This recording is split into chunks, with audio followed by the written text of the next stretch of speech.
ਵਾਹਿਗੁਰੂ ਜੀ ਕਾ ਖਾਲਸਾ ਵਾਹਿਗੁਰੂ ਜੀ ਕੀ ਫਤਿਹ। ਤੁਸੀਂ ਵੇਖ ਰਹੇ ਹੋ ਕਥਾ ਗੁਰਬਾਣੀ ਵਿਚਾਰ। ਸੰਗਤ ਜੀ, ਇੱਕ ਗੱਲ ਹੈ, ਸਭ ਨੂੰ ਸੁੱਖ ਚਾਹੀਦਾ ਹੈ, ਕੋਈ ਦੁਖੀ ਨਹੀਂ ਰਹਿਣਾ ਚਾਹੁੰਦਾ। ਪਰ ਜਿਹੜਾ ਫਾਰਮੂਲਾ ਗੁਰਾਂ ਨੇ ਦੱਸਿਆ ਹੈ ਸੁਖੀ ਰਹਿਣ ਦਾ, ਉਹ ਅਪਣਾਉਂਦਾ ਹੀ ਨਹੀਂ ਕੋਈ। ਫਿਰ ਰੋਂਦੇ ਰਹਿੰਦੇ ਨੇ, ਕੁਰਲਾਉਂਦੇ ਰਹਿੰਦੇ ਨੇ। ਗੱਲ ਇੱਕ ਰਾਜਾ ਦੀ ਹੈ। ਬੜੀ ਜ਼ਮੀਨ ਸੀ ਉਹਦੇ ਕੋਲ, ਬੜਾ ਕੰਮਕਾਜ ਸੀ। ਉਸ ਨੂੰ ਜੱਜ ਦਾ ਖਿਤਾਬ ਦਿੱਤਾ ਗਿਆ ਸੀ। ਆਪਣੀ ਹਵੇਲੀ ਵਿੱਚ ਹੀ ਉਹ ਫੈਸਲੇ ਕਰਦਾ ਸੀ। ਉੱਥੇ ਹੀ ਕਚਹਿਰੀ ਲੱਗਦੀ ਸੀ।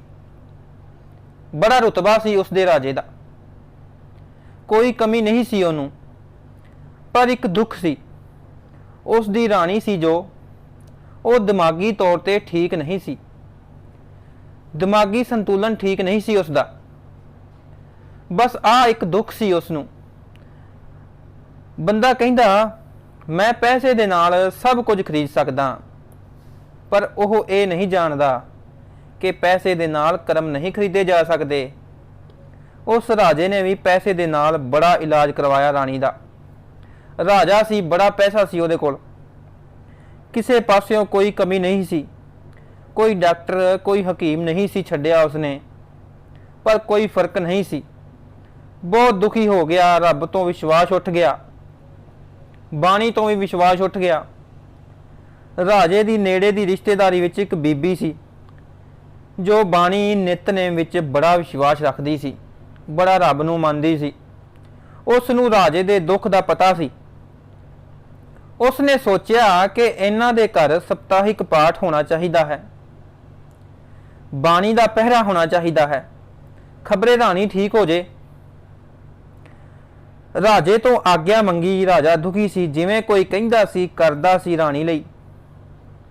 ਉਸਨੇ ਆਗਿਆ ਦੇ ਦਿੱਤੀ, ਪਰ ਪੂਜਾ ਪਾਠ ਤੇ ਕੋਈ ਵਿਸ਼ਵਾਸ ਨਹੀਂ ਸੀ ਰਾਜੇ ਨੂੰ। ਉਹ ਕਹਿੰਦਾ ਰੱਖ ਲਓ, ਪਰ ਮੈਨੂੰ ਨਹੀਂ ਲੱਗਦਾ ਕੋਈ ਫਰਕ ਪਵੇਗਾ। ਚਲੋ ਜੀ, ਸਪਤਾਹਿਕ ਪਾਠ ਦੀ ਆਗਿਆ ਦੇ ਦਿੱਤੀ। ਪਾਠ ਸ਼ੁਰੂ ਹੋ ਗਿਆ। ਸਪਤਾਹਿਕ ਪਾਠ ਵਿੱਚ ਪਾਠੀਆਂ ਵਿੱਚੋਂ ਇੱਕ ਪਾਠੀ ਸੀ, ਬੜਾ ਜ਼ਿਕਰ ਸੀ ਉਸ ਪਾਠੀ ਦਾ। ਬੜਾ ਨੇਕ ਬੰਦਾ ਸੀ, ਬੜੀ ਬਾਣੀ ਪੜ੍ਹਦਾ ਸੀ। ਉਸ ਨੇ ਰਾਜੇ ਨੂੰ ਦੱਸਿਆ ਕਿ ਬੜੀ ਸ਼ਕਤੀ ਹੈ ਬਾਣੀ ਦੇ ਵਿੱਚ, ਬੜਾ ਰਸ ਹੈ ਬਾਣੀ 'ਚ, ਬੜੀਆਂ ਬਖਸ਼ਿਸ਼ਾਂ ਨੇ ਬਾਣੀ ਅੰਦਰ। ਰਾਜਾ ਕਹਿੰਦਾ ਸੰਤ ਜੀ, ਇਹ ਬਾਣੀ ਤੁਹਾਡੇ ਲੋਕਾਂ ਲਈ ਹੈ, ਸਾਡੇ ਲਈ ਨਹੀਂ। ਮੈਂ ਨਹੀਂ ਮੰਨਦਾ ਬਾਣੀ ਨੂੰ। ਉਸ ਪਾਠੀ ਨੇ ਜਦੋਂ ਰਾਜਾ ਸਾਹਿਬ ਦੇ ਵਿਚਾਰ ਸੁਣੇ ਤੇ ਬੜਾ ਪਰੇਸ਼ਾਨ ਹੋਇਆ। ਕਹਿੰਦੇ ਇਹ ਤਾਂ ਬਾਣੀ ਦੇ ਕਟਾਕਸ਼ ਕਰ ਰਿਹਾ ਹੈ। ਇਸ ਪਾਠੀ ਦਾ ਜੋ ਸੰਪਰਕ ਸੀ ਉਹ ਸੀ ਇੱਕ ਬੜੇ ਮੰਨੇ ਪਰਮੰਨੇ ਮਹਾਂਪੁਰਖ ਨਾਲ। ਬੜੀ ਮਹਾਨ ਆਤਮਾ ਸੀ, ਬੜੀ ਕਮਾਈਆਂ ਸੀ ਉਸ ਮਹਾਂਪੁਰਖ ਦੀਆਂ। ਉਸ ਪਾਠੀ ਨੇ ਆ ਕੇ ਮਹਾਂਪੁਰਖ ਅੱਗੇ ਬੇਨਤੀ ਲਈ ਕਿ ਐਦਾਂ ਰਾਜੇ ਦੇ ਘਰ ਅਸੀਂ ਸਪਤਾਹਿਕ ਪਾਠ ਰੱਖਿਆ ਹੈ, ਪਰ ਉਹ ਬਿਲਕੁਲ ਅਰਧਸ਼ਰਧਕ ਹੈ। ਬਾਣੀ ਨਹੀਂ ਪੜ੍ਹਦਾ, ਉਹ ਸਿਮਰਨ ਵੀ ਨਹੀਂ ਕਰਦਾ, ਉਹ ਤੇ ਬਾਣੀ ਤੇ ਕਿੰਤੂ ਪਰੰਤੂ ਵੀ ਬਹੁਤ ਕਰਦਾ ਹੈ। ਕਹਿੰਦਾ ਹੈ ਮਹਾਂਪੁਰਖੋ, ਕਿਰਪਾ ਕਰੋ, ਤੁਸੀਂ ਨਾਲ ਚੱਲੋ। ਹੋ ਸਕਦਾ ਹੈ ਤੁਹਾਡਾ ਬਚਨ ਮੰਨ ਲਵੇ, ਤੁਹਾਡੀ ਕਮਾਈ ਦੇ ਸਦਕਾ ਉਹਦੇ ਵੀ ਮਨ ਬਦਲ ਜਾਵੇ। ਮਹਾਂਪੁਰਖ ਕਹਿਣ ਲੱਗੇ ਚਲੋ, ਜਦੋਂ ਸਮਾਂ ਮਿਲੂ ਜ਼ਰੂਰ ਚੱਲਾਂਗੇ। ਪਾਠੀ ਕਹਿੰਦਾ ਮਹਾਂਪੁਰਖੋ, ਉਹ ਰਾਜਾ ਹੈ, ਜੇ ਰਾਜੇ ਦਾ ਮਨ ਬਦਲ ਗਿਆ, ਹੋ ਸਕਦਾ ਹੈ ਉਹਦੀ ਸਾਰੀ ਪ੍ਰਜਾ ਉਹਦੇ ਪਿੱਛੇ ਲੱਗ ਜਾਏ। ਉਹਦਾ ਬੜਾ ਰੁਤਬਾ ਹੈ, ਉਹਨੇ ਸਾਰਿਆਂ ਦੇ ਮਨ ਵਿੱਚ ਬਾਣੀ ਦਾ ਅਸ਼ਰਧਕ ਪੈਦਾ ਕਰ ਦੇਣਾ ਹੈ। ਮਹਾਂਪੁਰਖੋ, ਜੇ ਗੱਲ ਜੱਚ ਗਈ ਹੋਵੇ ਤੇ ਤਿਆਰ ਹੋ ਜਾਓ। ਮਹਾਂਪੁਰਖ ਜੀ ਤਿਆਰ ਹੋ ਗਏ। ਪਾਠੀ ਨੇ ਰਾਜੇ ਨੂੰ ਦੱਸਿਆ ਕਿ ਐਦਾਂ ਐਦਾਂ ਮਹਾਂਪੁਰਖ ਜੀ ਆਏ ਨੇ, ਤੇ ਰਾਜਾ ਵੀ ਮਹਾਂਪੁਰਖ ਨੂੰ ਜਾਣਦਾ ਸੀ। ਬੜੀ ਕਮਾਈ ਸੀ, ਬੜਾ ਨਾਮ ਸੁਣਿਆ ਸੀ ਰਾਜੇ ਨੇ। ਉਹ ਖੁਸ਼ ਹੋ ਗਿਆ, ਐਡੇ ਵੱਡੇ ਮਹਾਂਪੁਰਖ ਆ ਰਹੇ ਨੇ ਮੇਰੇ ਮਹਿਲ 'ਚ। ਅਗਲੇ ਦਿਨ ਮਹਾਂਪੁਰਖ ਜੀ ਆਏ ਰਾਜੇ ਦੇ ਮਹਿਲ ਵਿੱਚ। ਰਾਜੇ ਨੇ ਬੜਾ ਸਤਿਕਾਰ ਕੀਤਾ, ਅੱਗੇ ਹੋ ਕੇ ਨਮਸਕਾਰ ਕੀਤੀ। ਮਹਾਂਪੁਰਖ ਕਹਿੰਦੇ ਰਾਜਾ ਵਧਾਈ ਆ, ਸਪਤਾਹਿਕ ਪਾਠ ਜੋ ਚੱਲ ਰਹੇ ਨੇ ਤੁਹਾਡੇ ਮਹਿਲ ਵਿੱਚ, ਬਾਣੀ ਦਾ ਪਹਿਰਾ ਚੱਲ ਰਿਹਾ ਹੈ। ਪਰ ਰਾਜੇ ਨੇ ਕੋਈ ਖੁਸ਼ੀ ਨਾ ਦਿਖਾਈ ਦਿੱਤੀ, ਕਿਉਂਕਿ ਵਿਸ਼ਵਾਸ ਨਹੀਂ ਸੀ ਬਾਣੀ ਉੱਪਰ। ਮਹਾਂਪੁਰਖ ਨੇ ਪੁੱਛਿਆ ਕੀ ਗੱਲ ਹੈ ਰਾਜਾ, ਖੁਸ਼ੀ ਨਹੀਂ? ਰਾਜਾ ਕਹਿੰਦਾ ਨਹੀਂ ਮਹਾਂਪੁਰਖੋ, ਵਿਸ਼ਵਾਸ ਨਹੀਂ ਬਾਣੀ ਉੱਤੇ, ਪਾਠ ਉੱਤੇ। ਮਹਾਂਪੁਰਖ ਕਾਰਨ ਪੁੱਛਿਆ। ਕਹਿੰਦਾ ਐਸਾ ਦੁੱਖ ਦਰਦ ਨਿਰੰਕਾਰ ਨੇ ਦਿੱਤੇ ਨੇ ਕਿ ਵਿਸ਼ਵਾਸ ਉੱਠ ਗਿਆ ਹੈ ਬਾਣੀ ਤੋਂ। ਬਾਬਾ ਜੀ ਕਹਿੰਦੇ ਕਦੇ ਕਦਾਰ ਹੀ ਸਹੀ ਸੱਚ ਦੱਸੀ, ਬਾਣੀ ਪੜ੍ਹੀ ਕਦੇ, ਅੰਮ੍ਰਿਤ ਵੇਲੇ ਉੱਠ ਕੇ ਕਦੇ ਨਾਮ ਜਪਿਆ? ਰਾਜਾ ਕਹਿੰਦਾ ਮੈਂ ਕਿਉਂ ਪੜਾਂ ਬਾਣੀ, ਕਿਉਂ ਨਾਮ ਜਪਾਂ ਜਦੋਂ ਮੈਨੂੰ ਵਿਸ਼ਵਾਸ ਹੀ ਨਹੀਂ? ਮੈਂ ਕਿਉਂ ਪੜਾਂਗਾ ਬਾਣੀ, ਕਿਉਂ ਸਿਮਰਨ ਕਰਾਂਗਾ? ਮਹਾਂਪੁਰਖ ਕਹਿੰਦੇ ਜਦੋਂ ਤੂੰ ਬਾਣੀ ਪੜ੍ਹੀ ਨਹੀਂ, ਨਾਮ ਨਹੀਂ ਜਪਿਆ, ਫਿਰ ਕਿਵੇਂ ਦੁੱਖ ਦੂਰ ਹੋਣਗੇ ਤੇਰੇ?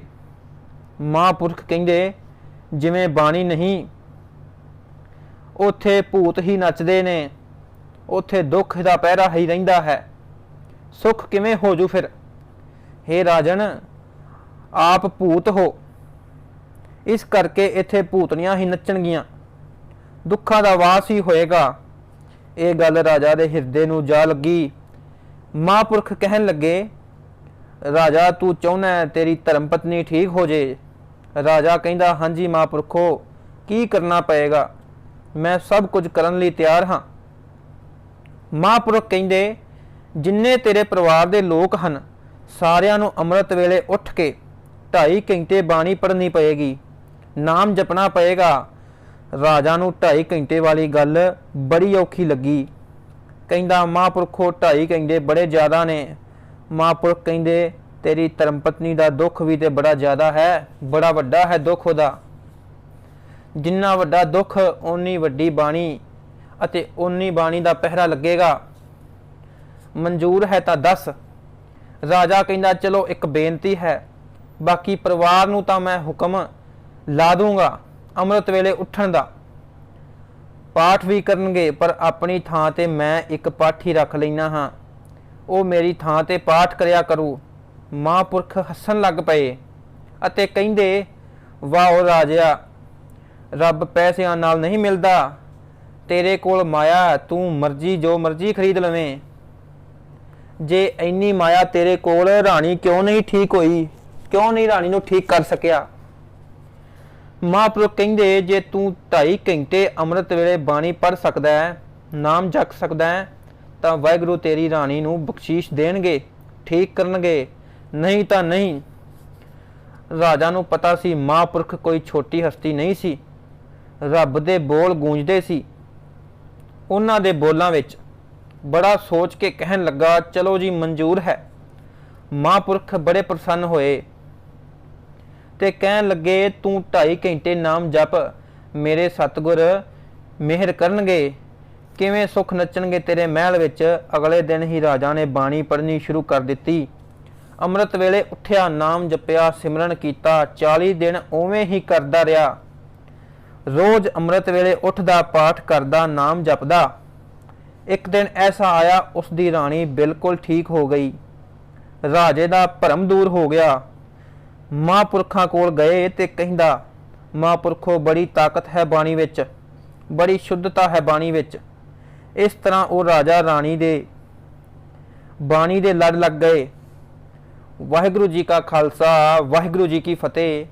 ਜੇਕਰ ਤੁਹਾਨੂੰ ਇਹ ਵੀਡੀਓ ਪਸੰਦ ਆਈ ਹੈ ਲਾਈਕ ਅਤੇ ਸ਼ੇਅਰ ਜ਼ਰੂਰ ਕਰਿਆ ਜੇ, ਅਤੇ ਹੋਰ ਨਵੀਆਂ ਵੀਡੀਓਜ਼ ਦੀ ਅਪਡੇਟ ਲਈ ਚੈਨਲ ਨੂੰ ਸਬਸਕ੍ਰਾਈਬ ਕਰ ਲਓ ਅਤੇ ਬੈਲ ਆਈਕਨ ਦਬਾ ਲਓ।